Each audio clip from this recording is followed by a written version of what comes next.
Bom dia, boa tarde, boa noite a todos que acompanham o meu canal. Muito obrigado pela preferência, muito obrigado por terem se inscrito. E a você que me visita hoje, eu gostaria de agradecer e principalmente pedir para você se inscrever no canal, para você ativar as notificações, para você ficar por dentro das matérias de direito penal, processo penal e outras também aí que porventura aparecerem, né? Hoje o tema será prisão em flagrante. Hoje estou com uma vestimenta diferente, uma vestimenta inédita, eu acho. É a camisa do Juventus da Moca, né? Um moleque travesso que por tantas e tantas vezes foi a asa negra do Corinthians em competições anteriores, né? Nós vamos falar hoje sobre a prisão em flagrante, vamos falar sobre os conceitos, as espécies, etc. E vamos lembrar, primeiramente, que no direito brasileiro existem dois tipos de prisão. Primeiro, a prisão definitiva, que é aquela prisão que ocorre após o trânsito em julgado, e as chamadas prisões cautelares, das quais nós temos a prisão preventiva, a prisão temporária e a prisão em flagrante. Elas são cautelares porque ocorrem antes do trânsito em julgado da sentença penal condenatória. É bom lembrarmos também que nas infrações penais de menor potencial ofensivo, que são aquelas que têm pena máxima de até 2 anos, a própria Lei 9.099 não prevê a elaboração de auto de prisão em flagrante nessas infrações penais, nas contravenções penais, e o sujeito será levado até a delegacia de polícia e na delegacia de polícia será lavrado contra ele um termo circunstanciado de ocorrência. Quando nós estudamos a doutrina e quando nós estudamos o Código, a prisão em flagrante ela vem tipificada do artigo 301 até o artigo 316. Né? Desculpa, do 301 até o 310. Então, quando nós falamos da prisão em flagrante, nós temos dois tipos de prisão em flagrante estudando a doutrina, né? Primeiro, diz o artigo 301, qualquer do povo poderá. E aqui nós temos a primeira espécie de flagrante, que é o flagrante facultativo. E as autoridades policiais e seus agentes deverão. E aqui nós temos o flagrante obrigatório, prender quem quer que seja encontrado em situação de flagrante delito. Uma das perguntas mais que são feitas para mim dentro de sala de aula é: o que é um flagrante? Flagrante é um termo jurídico, né? E ele tem situações que o configuram. Essas situações estão no artigo 302 e são as seguintes: é aquele que está cometendo a infração penal, é aquele que acaba de cometer a infração penal, é aquele que é perseguido logo após pela autoridade, pelo ofendido ou por qualquer pessoa em situação que se faça presumir ser o autor da infração, ou é encontrado logo depois com instrumentos, armas, objetos ou papéis que façam presumir ser ele o autor da infração penal.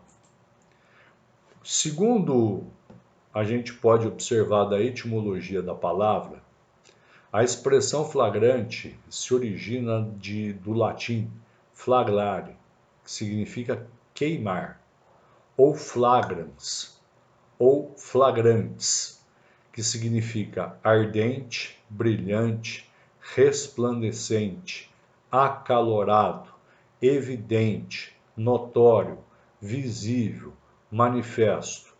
É a infração que está queimando, que está sendo cometida ou acaba de ser cometida.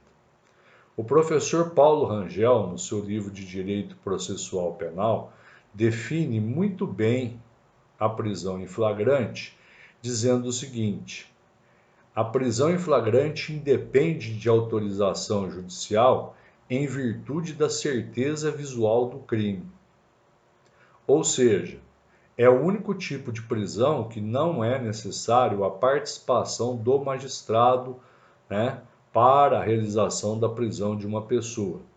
E nós podemos conceituar o flagrante como a certeza visual do crime. Como eu gosto muito de autores clássicos e quem acompanha o canal sempre vê eu citando os autores, Fernando da Costa Tourinho Filho, quando escreve sobre a prisão em flagrante, escreve o seguinte: a prisão em flagrante é uma prisão provisória. Por que ela é provisória? Porque não tem o trânsito em julgado, que visa deter o indivíduo que cometeu uma infração penal, para assegurar a instrução probatória do crime, bem como para manter a ordem social diante desse atentado. Nada obstante se trata de uma medida cautelar, o ato de prender em flagrante não passa de um simples ato administrativo levado a efeito, a grosso modo, pela Polícia Civil, incumbida de zelar pela ordem pública. Portanto, o flagrante é um ato administrativo e ele é sujeito a controle jurisdicional. Por quê? Porque toda vez que alguém é preso em flagrante, no dia seguinte ele é levado à presença do juiz para a realização de uma audiência que se chama audiência de custódia. Outro autor que eu gosto bastante e indico para os meus alunos é o professor Guilherme de Souza Nutti, que no seu livro Manual de Processo Penal e Execução Penal, na sua página 534, diz o seguinte: a natureza jurídica da prisão em flagrante é uma medida cautelar de segregação provisória do autor da infração penal. Assim, exige-se a aparência da tipicidade, não se exigindo nenhuma valoração sobre a ilicitude e a culpabilidade, ou outros dois elementos para a configuração do crime. É necessário a tipicidade, o fumus boni iuris e o periculum in mori. Quando nós falamos do flagrante, nós temos a primeira espécie de flagrante, que é o flagrante próprio, que se encontra no inciso 1 e no inciso 2. É aquele indivíduo que está cometendo a infração penal ou acaba de cometer a infração penal. Então, a quinta turma do Superior Tribunal de Justiça, no habeas corpus 154.949 de Minas Gerais, em que foi relator o ministro Félix Fischer, em 3 de 8 de 2010, decidiu o seguinte: assim, caso o agente seja surpreendido no momento que está praticando o verbo do núcleo penal, exemplo, subtraindo coisa alheia móvel, sua prisão em flagrante poderá ser efetuada, ainda que posteriormente seja reconhecida a tipicidade posterior de sua conduta, por exemplo, por força do princípio da insignificância. Isso não tem o condão de afastar a legalidade da ordem da prisão em flagrante, porquanto a análise se faz no momento da captura do agente e restringe-se à análise da tipicidade formal. Quando o sujeito é preso em flagrante, ele é levado à presença da autoridade policial e a autoridade policial ela vai verificar se estão preenchidos os requisitos do artigo 302 do Código de Processo Penal. Havendo esse preenchimento, ele vai lavrar o auto de prisão em flagrante. Né? No flagrante impróprio, imperfeito, irreal ou quase flagrante, né? são aquelas situações em que o sujeito é perseguido logo após o crime, né, do inciso 3º. Segundo o professor Guilherme de Souza Nucci, ocorre quando o agente conclui a infração penal ou é interrompido pela chegada de terceiros, mas sem ser preso no local do delito, pois consegue fugir, fazendo com que haja perseguição por parte da polícia, da vítima ou de qualquer pessoa do povo. Aqui eu quero chamar a atenção de vocês para o seguinte: um dos requisitos essenciais do flagrante é a perseguição. Sem perseguição, não vai haver prisão em flagrante. E quando o agente se apresenta espontaneamente, ele não pode ser preso em flagrante. Pode ser decretada a prisão temporária ou a preventiva, mas o flagrante não. Por quê? Porque a apresentação espontânea ela faz cessar a perseguição por parte da polícia, da vítima ou de qualquer pessoa do povo. O flagrante impróprio, que a gente está falando, ele tem 3 fatores. Primeiro, de todos e essencial, que é a perseguição. Segundo, logo após o cometimento da infração penal, que é o lapso temporal, e a situação que faça presumir a autoria, que é o requisito da circunstância. Outra pergunta que o pessoal faz e que muita gente confunde, eles falam, né, a doutrina, né, entre aspas, né, de certos entendidos em direito penal, se ele ficar foragido 24 horas, ele não pode ser preso em flagrante. Bom, isso é mentira. Isso não existe. Por quê?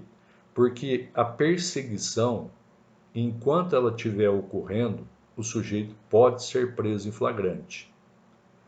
Segundo também o professor Guilherme de Souza Nucci, a perseguição pode durar horas, dias, desde que tenha início logo após o crime. Então essa história de ficar foragido 24 horas para evitar o flagrante é uma grande mentira jurídica que não existe. Temos também o flagrante presumido, que está na última figura do artigo 302, inciso 4. No flagrante presumido, o agente é preso depois de cometer a infração penal com instrumentos, armas, papéis ou objeto que o façam presumir, vejam bem, presumir ser ele o autor da infração. Neste caso, a lei não exige a perseguição, bastando que a pessoa seja encontrada logo depois da prática do crime com coisas que traduzam um veemente indício de autoria, de participação no crime. O professor Roberto Delmanto, ele lembra que essa expressão, né, do flagrante presumido, ele deve sempre ser balizado pelo bom senso. O bom senso da autoridade policial e judiciária terminará por determinar se é o caso de prisão em flagrante ou não. É que, devido à maior fragilidade probatória, a expressão logo depois deve ser interpretada ao contrário do acima afirmado, de forma ainda mais restritiva do que a expressão logo após do inciso 3.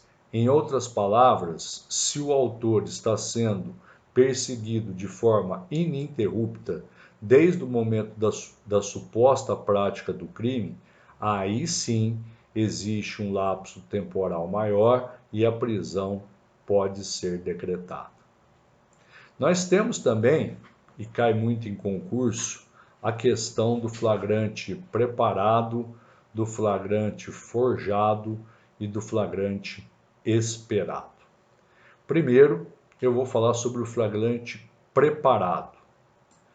O flagrante preparado é aquele em que o indivíduo ele é instigado a praticar o delito. Contudo, não sabe que está sob a vigilância atenta da autoridade ou de terceiros que estão somente aguardando os inícios do ato de execução para realizar a sua prisão. Nessa hipótese, o flagrante não pode ser homologado, pois se trata claramente de crime impossível, já que ao agente foram facilitadas condições para que ele perpetrasse a infração ou foi criada uma situação de flagrância. Nós temos a súmula 475 do Supremo, que diz o seguinte: não há crime quando a preparação do flagrante pela polícia se torna impossível a sua consumação. Essa súmula apresenta dois requisitos. O primeiro é a preparação e o segundo é a não consumação do delito. Mesmo que o agente tenha sido induzido à prática do delito, porém, operando-se a consumação do ilícito, haverá crime e a prisão será considerada ilegal.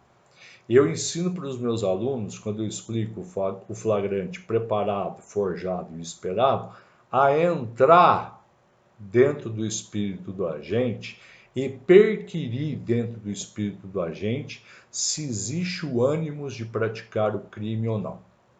No flagrante preparado, ele não tem o ânimos, ele não tem a vontade de praticar o crime, mas ele é induzido.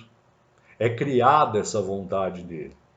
Só que, por exemplo, é como se eu deixasse uma carteira de dinheiro perto do sujeito, o sujeito não tem intenção de pegar o dinheiro, e eu espero ele pegar o dinheiro e aí eu prendo em flagrante. Ele não tinha intenção de pegar o dinheiro, mas a colocação do dinheiro na frente dele fez criar na mente dele a intenção.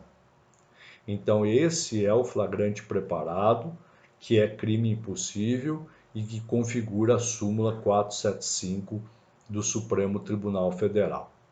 Quando nós falamos do flagrante esperado, nós precisamos entrar de novo no ânimos do agente.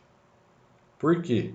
Porque no flagrante esperado, ele deseja praticar o crime e vai praticar o crime. E não existe agente provocador. A notícia chega para os agentes que um determinado crime vai ser praticado. Os agentes, então, aguardam a ocorrência do delito, que pode ou não ocorrer como a forma que a notícia foi transmitida. Dessa maneira, a consumação é viável, pois os agentes não têm certeza absoluta quanto ao local, quem controla a ação do agente criminoso. Em face disso, pode haver delito consumado ou tentado, conforme o caso, sendo perfeitamente válida a prisão em flagrante se isso acontecer. É interessante nós notarmos, que o STJ, ele tem uma decisão que não se deve confundir flagrante preparado com esperado, em que a atividade policial no flagrante esperado é apenas de alerta, sem instigar qualquer mecanismo causal da infração.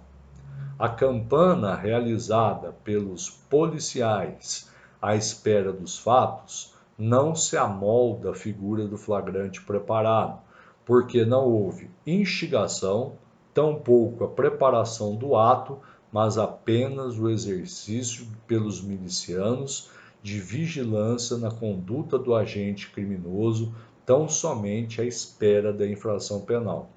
Foi o que eu falei para vocês. Eu estou aqui.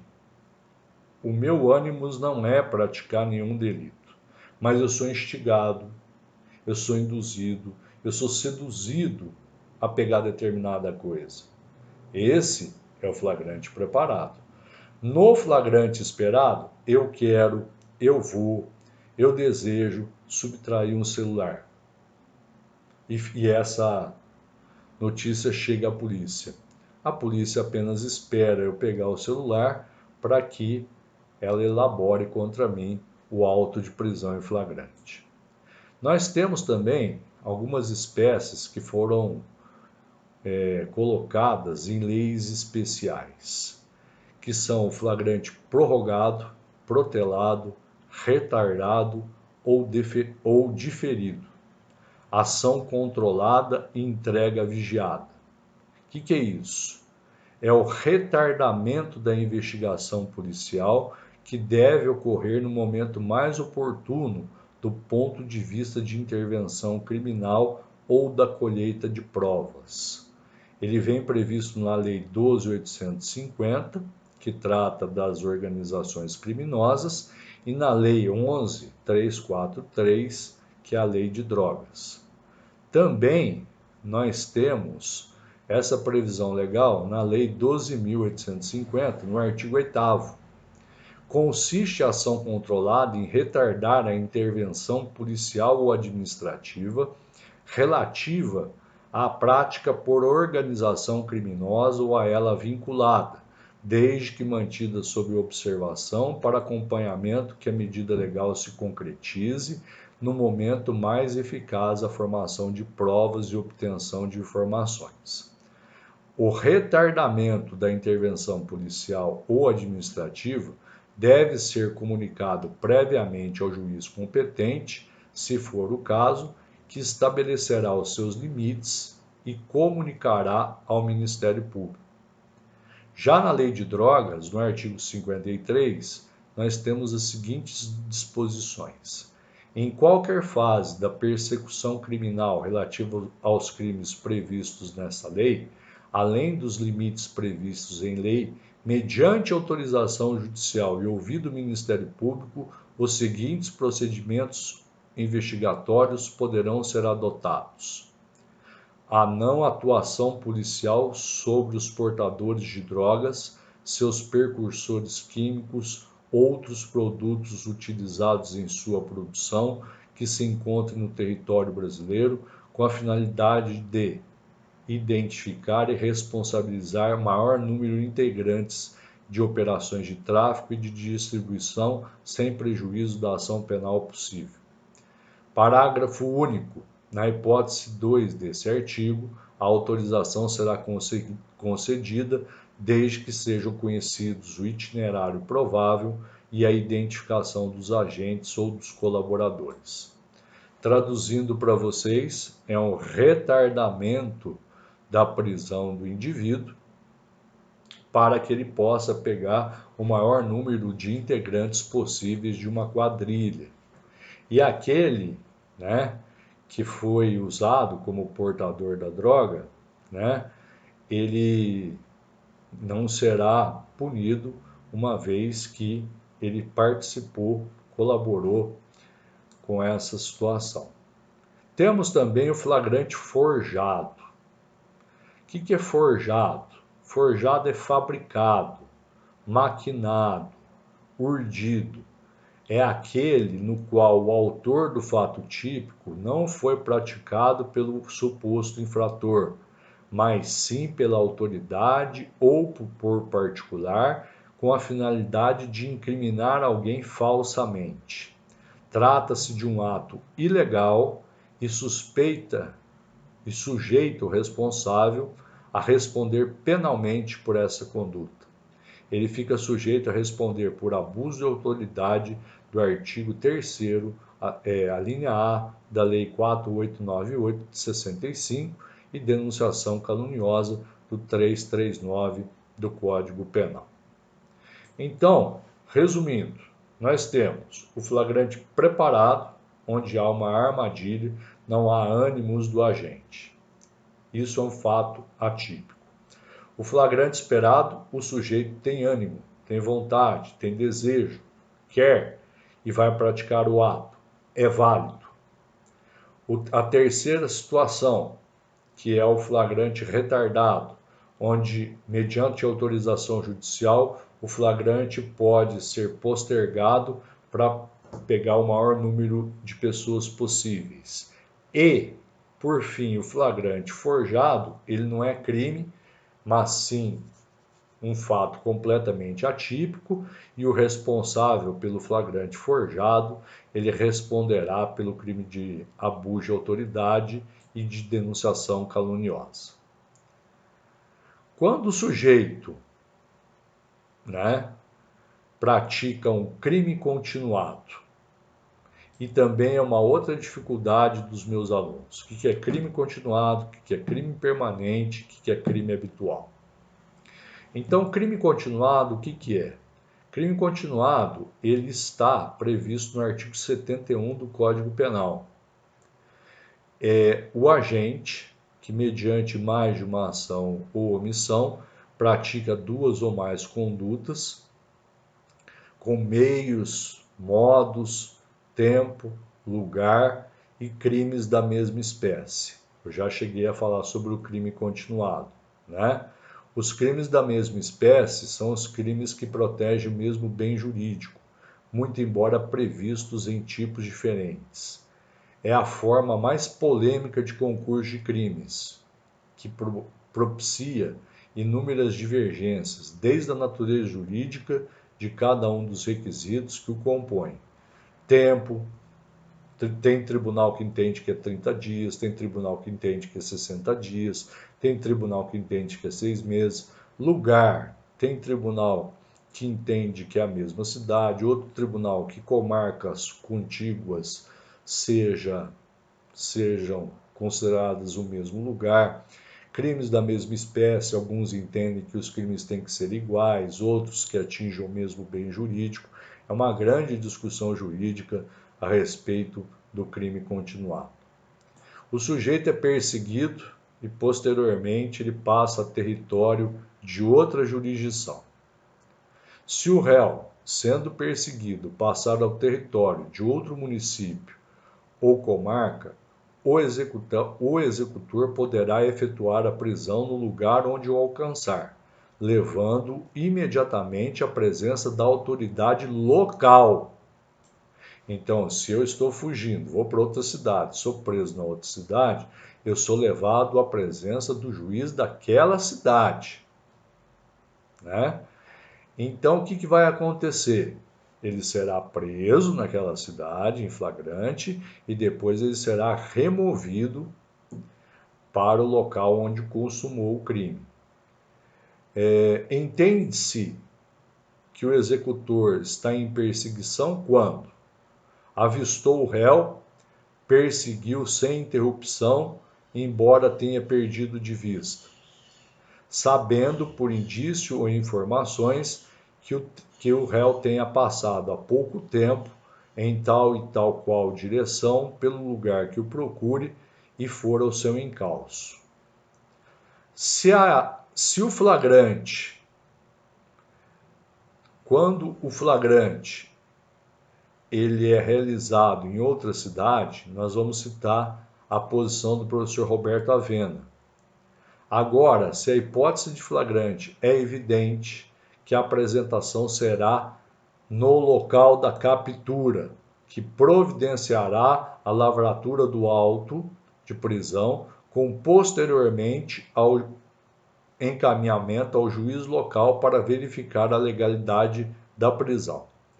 Cumpridas as referidas exigências e não ocorrendo irregularidades na prisão, no caso de mandado, o preso será transferido ao local de origem e, na hipótese de flagrante, os autos respectivos serão enviados ao juiz competente para prosseguimento das investigações criminais e, se for o caso, a instauração de processo.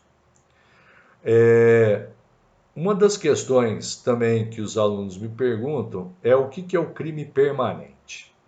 Então nós vamos começar falando sobre um julgado.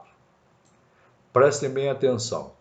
Não caracteriza violação de domicílio ou ingresso em residência, ainda que não autorizado, a qualquer hora do dia e da noite para efetuar prisão em flagrante de crime permanente, sobre os quais pairam indícios seguros de sua prática. Isso nós vamos encontrar no Acórdão 1290-791 da Terceira Câmara Criminal, onde foi relator o desembargador Jesuíno Rissato. O que é o crime permanente, então? O crime permanente é um só, mas ele se prolonga no tempo. O crime permanente é aquele no qual, no momento da consumação, a vontade do agente se estende no tempo, como, por exemplo, em situações de sequestro, cárcere privado, cuja consumação, né, vai acontecer com a retirada da vítima, mas o delito continua em andamento enquanto a vítima permanecer em poder do agente. O artigo 148 nos dá um exemplo, né, de crime permanente. Privar alguém de sua liberdade mediante sequestro ou cárcere privado, reclusão de 1 a 3 anos. Outro professor que eu gosto, que é o professor René André Dotti, diz o seguinte: crime permanente é aquele em que a consumação se protrai no tempo. Em tal situação, remanesce a ofensa ao bem jurídico protegido, como ocorre no sequestro ou no cárcere privado. A perda da liberdade, que é o bem tutelado, persiste enquanto a vítima continua nas mãos dos delinquentes ou no cativeiro. Nas infrações de caráter permanente, entende-se o agente em flagrante delito enquanto não cessar a permanência, artigo 303 do Código de Processo Penal, e a prescrição da ação penal, prescrição da pretensão punitiva, somente começa a correr da data que cessou a permanência. Veja, uma outra questão interessante é se eu posso lavrar o auto de prisão em flagrante quando o agente está em evidente situação de excludente de licitude. Eu entendo sobre as excludentes de licitude, como eu sou daqueles professores clássicos e leio os autores clássicos, basta você olhar o artigo 23, que diz o seguinte: não há crime. Se não há crime, por que haveria prisão? Né? Mas alguns autores sustentam que mesmo que se ele estiver numa situação de excludente de ilicitude, ele pode ser preso em flagrante. E eu fui procurar e pesquisar e encontrei alguns ensinamentos. O primeiro, do meu amigo e colega, né, de magistério, Fernando Capês. A autoridade policial, sendo autoridade administrativa, possui discricionalidade para decidir acerca ou não da lavratura do auto de prisão em flagrante, sempre considerando que nessa fase vigora o princípio do indubio pro societate e qualquer juiz exculpatório se reveste de arrematada excepcionalidade. O delegado de polícia pode recusar-se a ratificar a voz de prisão emitida pelo condutor, deixando de proceder à formalização do flagrante e, com isso, liberando imediatamente o apresentado. O juízo discricionário. Não se trata aqui, ao nosso ver, de relaxamento de prisão, uma vez que ela sequer chegou a ser formalizada. Melhor definir tal hipótese como recusa em iniciar a prisão ante a ausência de requisitos indiciários mínimos da existência de tipicidade ou antijuridicidade. Evidentemente, a autoridade policial não precisa prender em flagrante vítima de estupro ou roubo que claramente, em situação de legítima defesa, matou seu agressor. O juízo sumário de cunho administrativo pode ser efetuado, ainda que isso só possa ocorrer em situações absolutamente óbvias e claras de ausência de infração penal. Silvio Maciel também comunga da mesma espécie. É verdade que o delegado de polícia, autoridade com poder discricionário de decisões processuais, analisa se houve crime ou quando não decide pela lavratura de prisão. E ele não analisa apenas a tipicidade, mas também a ilicitude do fato. Se o fato não viola a lei, mas ao contrário é permitida por ela, artigo 23 do Código Penal, não há crime e, portanto, não há situação de flagrante. Não pode haver situação de flagrante de um crime que não existe, considerando-se os elementos de informação existentes no momento da decisão da autoridade policial. O delegado de polícia analisa o fato por inteiro. A divisão analítica do crime em fato típico, ilicitude e culpabilidade existe apenas por questões didáticas. O delegado de polícia deve decidir se houve ou não crime. E o artigo 23, do inciso 1º ao 3º, em letras garrafais, diz que não há crime em situações excludentes de ilicitude. Outro doutrinador, que é o professor Eduardo Cabete, também diz o seguinte: malgrado a insensibilidade legislativa para um problema tão importante, pode-se solucionar o caso lançando mão do direito material. Ora, a autoridade policial somente pode lavrar flagrante legalmente se há uma infração penal a ser apurada. Ocorre que o conceito de crime abrange os elementos da tipicidade e da antijuridicidade. Faltando um deles, não há crime. Faltando um deles, não há crime.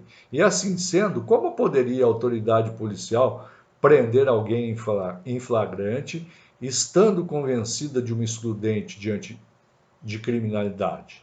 Não convence o argumento de que a análise da autoridade policial deve ser superficial, atentando-se tão somente à tipicidade formal.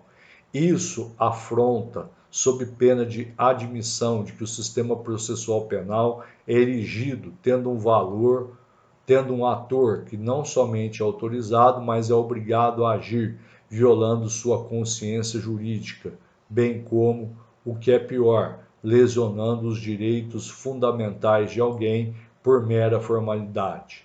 Seria o império de uma burocracia ou burocracia autoritária.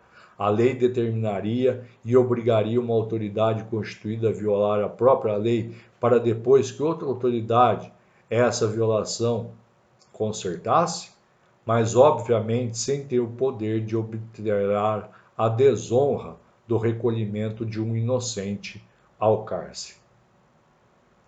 Quando nós falamos a respeito dessa situação, a minha posição ela é uma posição bem definida. O que é crime? Conduta, nexo causal, tipicidade e materialidade. Quando nós falamos do cumprimento, da conduta, do nexo causal, do resultado, a tipicidade, o crime existe. Só que existem situações fora desse contexto que a própria lei expressamente retira a ilicitude, que é a legítima defesa, o estado de necessidade, o estrito cumprimento do dever legal, o exercício regular do direito. Então, nessa situação, se eu sou delegado de polícia, utilizando-me do meu juízo discricionário, eu não faria o flagrante. Eu faria um boletim de ocorrência, né, porque ele agiu em legítima defesa. Outros entendem que deveria prender em flagrante. Bom, aí prende em flagrante, vai para a audiência de custódia e na audiência de custódia ele é liberado pela excludente. O que aconteceu? Ele passou um dia ou dois preso indevidamente. Não tem sentido. E outra situação que os meus alunos me perguntam é a respeito do crime habitual. Se é possível, né, ter flagrante em crime habitual. Crime habitual é aquele que materializa o modo de vida do infrator, exigindo-se para a consumação a reiteração das condutas, que por sua repetição caracterizam a ocorrência da infração penal. Curso de Direito Penal, 8ª edição, professor Nestor Távora e Rosmar Rodrigues Alencar. Crime habitual é o modo de vida do agente e, como nós vimos nas palavras do professor Nestor, é a reiteração de condutas. Temos como exemplos o curandeirismo, o exercício legal da medicina, da arte dentária Eu posso colocar aqui manter a casa de prostituição, o rufianismo. E aí existem discussões se cabe a prisão no chamado crime habitual. O flagrante, como nós vimos, é aquela situação em que o indivíduo é surpreendido praticando um crime. E, em razão disso, ele pode ser preso no momento, no local da transgressão, independentemente de prévia autorização judicial, já que o fato ocorre de inopino. Só que no crime habitual, para que ele se caracterize, é necessário que haja práticas reiteradas anteriores. E aí surgiu uma discussão. Caberia a prisão em flagrante dos crimes habituais? Então nós vamos ver alguns autores. Frederico Marques, Tourinho Filho, Thales Castelo Branco, Guilherme de Souza Nutti, Nestor Távora, Rosmar Rodrigues Alencar, defendem a impossibilidade do flagrante, aduzindo em suma a impossibilidade no momento da prisão de se comprovar a habitualidade que torna a conduta ilícita. Tourinho Filho comenta o seguinte: não admitimos o flagrante no crime habitual. Este ocorre quando a conduta típica se integra com a prática de várias ações que insuladamente são indiferentes legais. Ora, quando a polícia efetua a prisão em flagrante na hipótese de crime habitual, está surpreendendo o agente na prática de um só ato. O auto de prisão em flagrante vai apenas e tão somente retratar aquele ato insulado, não os demais. Aquele ato insulado constitui um indiferente legal. Já o professor Guilherme de Souza Nutti, ele diz o seguinte: crimes habituais não admitem a prisão em flagrante. O delito habitual é aquele cuja consumação se dá através de prática de várias condutas em sequência, de modo a evidenciar um comportamento, um estilo de vida do agente que é indesejável pela sociedade, motivo pelo qual foi objeto de previsão legal. Uma única ação é irrelevante para o direito penal. Somente o conjunto se torna figura típica, o que é fruto da avaliação subjetiva do juiz, dependendo das provas colhidas para haver condenação. Logo, inexiste precisão para determinar ou justificar o momento do flagrante. Diversamente, o crime permanente, com o qual é frequentemente confundido o crime habitual, o crime permanente, alguns sustentam que existe crime habitual permanente, consuma-se em uma única conduta capaz de produzir o resultado, sendo que esta se arrasta-lhe sozinho sem interferência do agente que se omite. Júlio Fabrini Mirabete, ele vem em sentido contrário a essa posição. Ele diz o seguinte: não é incabível a prisão em flagrante em ilícitos habituais, se for possível no ato comprovar-se a habitualidade. Não se negaria a situação de flagrância no caso de prisão de responsável por bordel, onde se encontram inúmeros casais para fins libidinosos, de pessoa que exerce a medicina quando se encontrava vários pacientes, etc. E ele cita o seguinte entendimento: casa de prostituição. O caráter habitual do crime não impede a prisão em flagrante, se deste resulta que o agente tem local em funcionamento para o fim previsto em lei e relevante o licenciamento do hotel para a caracterização do delito.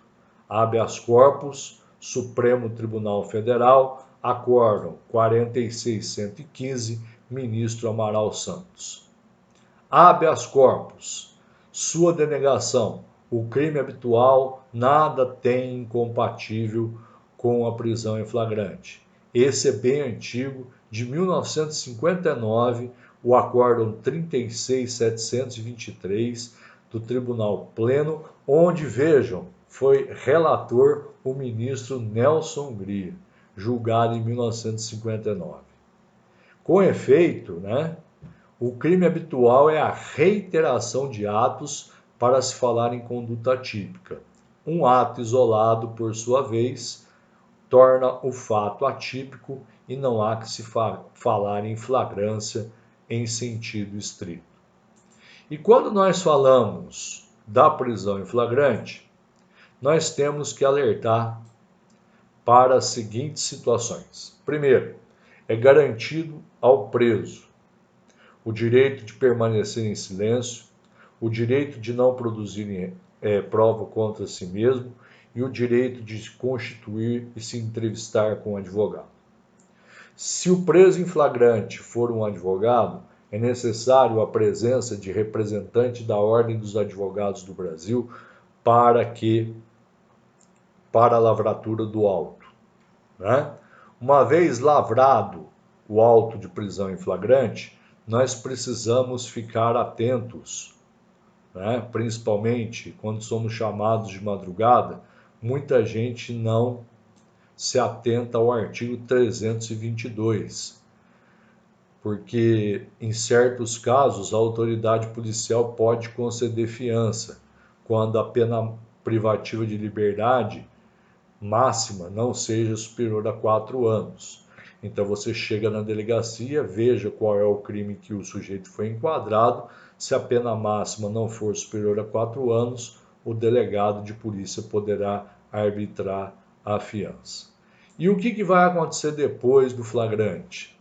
Depois do flagrante, ele é remetido à autoridade judiciária.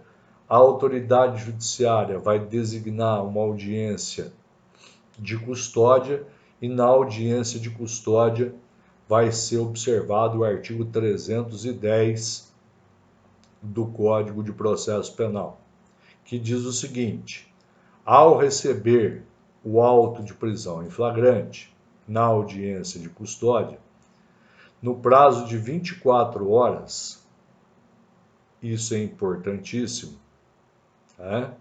No prazo de 24 horas,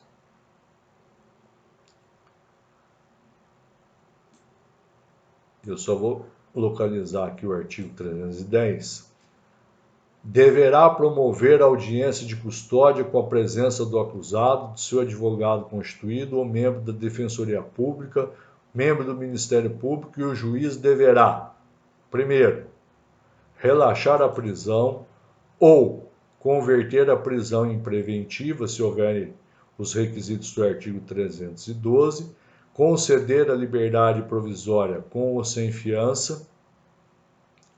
E o que eu falei para vocês, parágrafo 1º do artigo 310, se ele agiu amparado, né, nas situações do artigo 23, que é a legítima defesa, o estado de necessidade, o cumprimento do dever legal, o exercício regular do direito, ele deverá conceder ao acusado liberdade provisória mediante comparecimento a todos os atos do processo sob pena de revogação.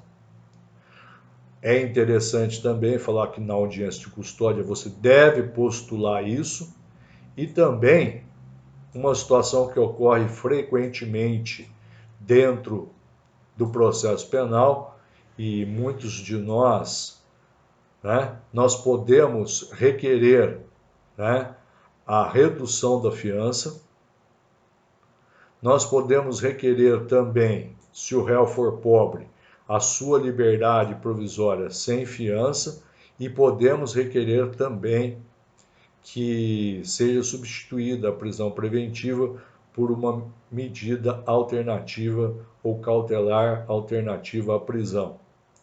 E, se for indeferido, ingressar com pedido de habeas corpus.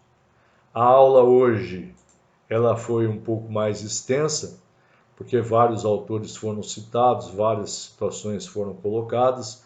Espero que vocês tenham gostado, que vocês tenham aprendido, principalmente você que pretende prestar concurso para delegado de polícia. Essa é uma matéria muito exigida no concurso.